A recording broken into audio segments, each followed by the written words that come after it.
দেখো বন্ধুরা, আজকে আমার ভাগ্নির আইবুড়ো ভাত দিচ্ছি। তার জন্য অল্প কিছু রান্না করেছি, তোমাদেরকে দেখাচ্ছি।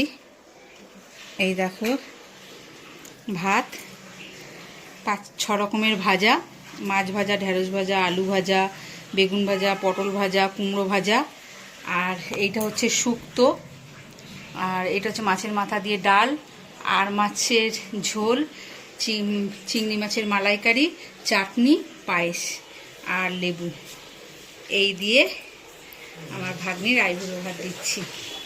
তোমরা অনেক অনেক আশীর্বাদ করো তাকে, সে নতুন জীবনে পা দিচ্ছে, তার জন্য অনেক আশীর্বাদ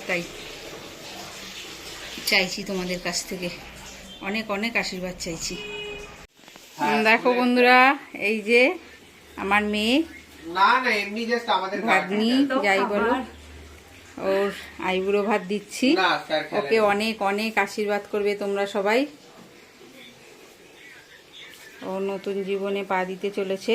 ঠিক না, আমাদের সেটা বলে না, স্যার বা ম্যাম যে কোনো একটা যাবে, কিন্তু কোন ম্যাম বা স্যার যাবে সেটা শুধু সেই দিন সকালেই আমি জানতে পারবো, মানে স্কুলে গিয়ে নিয়ে আসবে। আগে থেকে ওরা বলে না।